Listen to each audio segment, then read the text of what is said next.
एक माता जन्माला आली, पुण्यश्लोक अहिल्यादेवी, की तिने ही सती प्रथा बंद केली.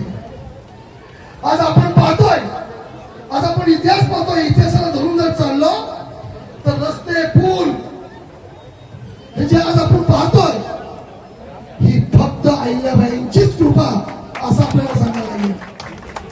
सबका साथ सबका विकास अशा पद्धतीनं आज ज्या योजना राबवल्या जातात भटक्या समाजासाठी, घरकुल योजना असो, मेंढपाळ योजना असो, मेंढी शेळी पालन योजना, हा इतिहास आज जे मोदीजी घडवत आहेत ते कशामुळे, तर अहिल्याबाईंचं असणारं पूर्वीचं काम त्याच्यात पावलापाव ठेवून चालवत आहेत.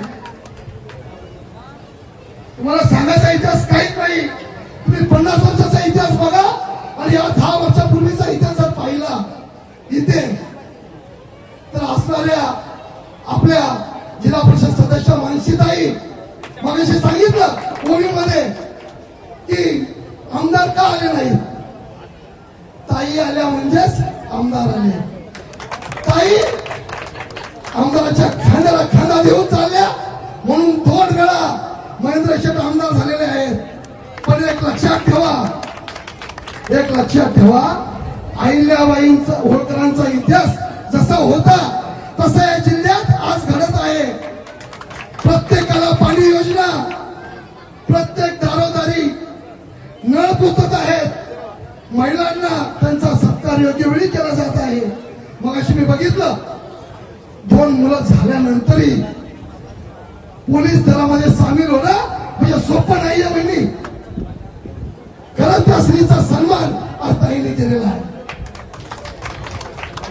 म्हणजेच राजमातांचं नाव चालवणाऱ्या आजी स्त्रिया इथे आहेत, सांगता येणार नाही.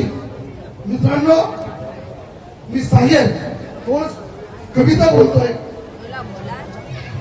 सिंहासनावर बसली तरी जनतेत राहिली, सिंहासनावर बसली तरी जनतेत राहिली, राजमाता होणी आईसारखी वागली, राजमाता होणी आईसारखी वागली.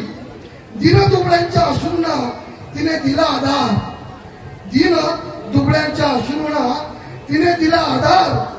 अहिल्याबाईंच्या कार्याने संपूर्ण भारत उधळला. मित्रांनो, सोपं नाही आहे. ही संस्कृती चालवणं, हे टिकवणं सोपं नाही आहे. आजच्या युगामध्ये आपण विचार करतो की काय असावं, कसं असावं. आज आपण स्त्रियांच्या बाबतीत विचार केला बघा. मुलांना, तरुणांना वाटतं की आपल्या आई बाबांनी काय कष्ट केले. सर मुलं बोलतात आपल्याला